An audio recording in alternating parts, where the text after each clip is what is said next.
Chase sees Finn drinking at Gregory's memorial.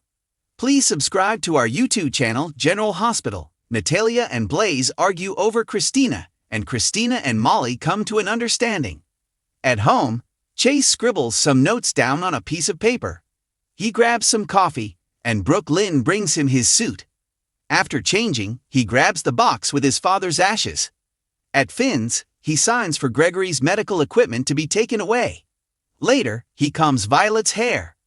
Chase and Brooklyn meet Finn and Violet at his place as they are about to leave.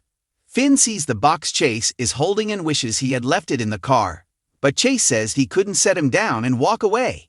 They arrive at the park and meet Liz, Aiden, and Jake. Alexis and Tracy are also there. They make their way to Gregory's favorite bench and tree. A plaque honoring Gregory has been placed on the bench. Chase gives Finn the box and Violet kisses it.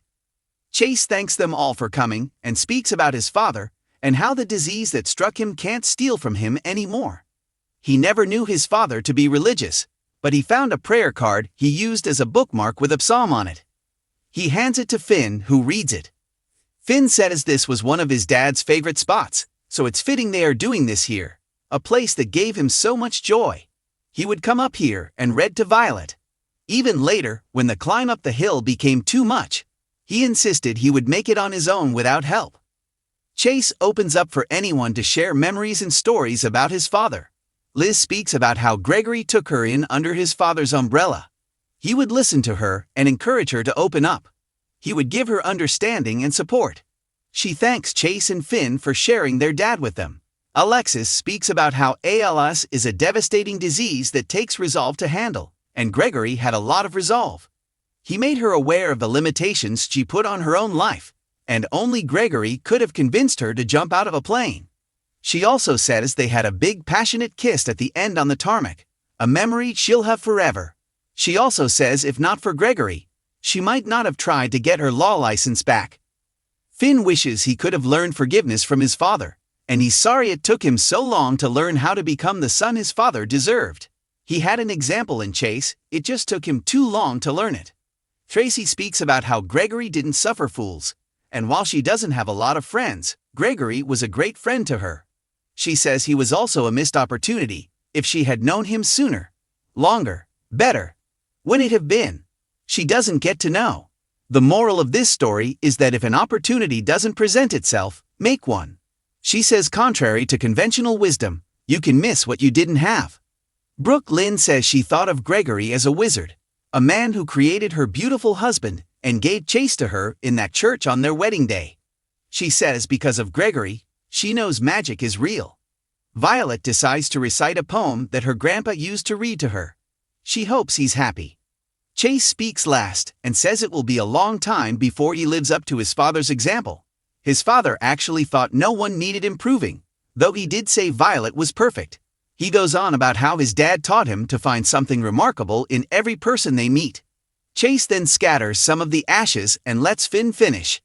Everyone gathers at the Metro Court patio area after the services. Tracy and Brooklyn do shots to honor Gregory, as he once convinced Tracy to do a shot with him. They down them, and Tracy asks how Chase is doing. Brooklyn says he's sad, but it's Finn she's worried about. She says she and Chase thought Violet could come to stay with them so Finn could grieve. Tracy says they are both grieving, and she doubts Finn wants to be separated from her.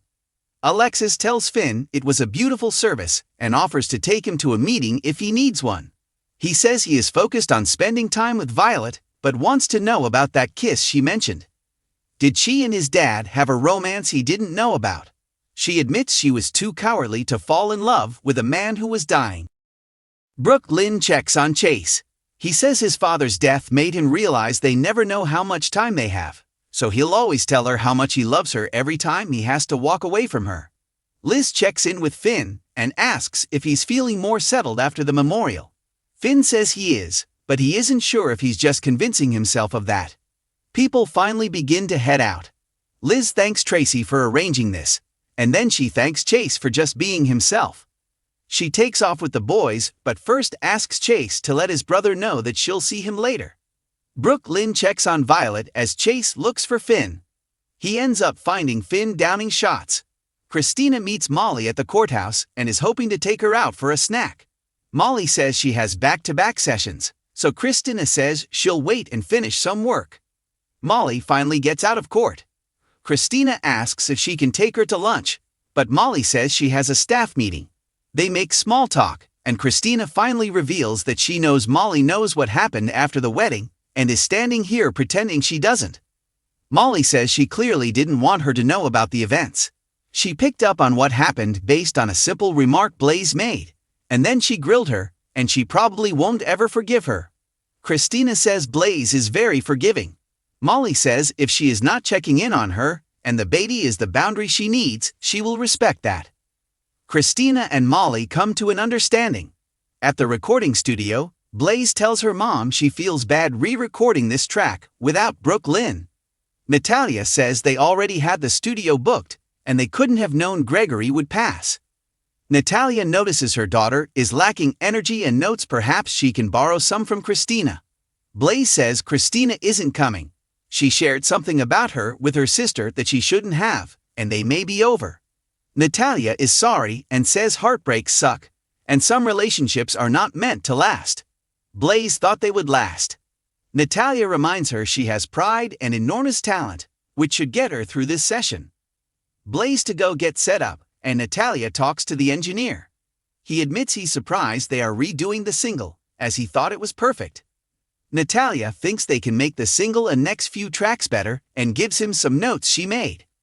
Natalia checks on Blaze and asks what she needs.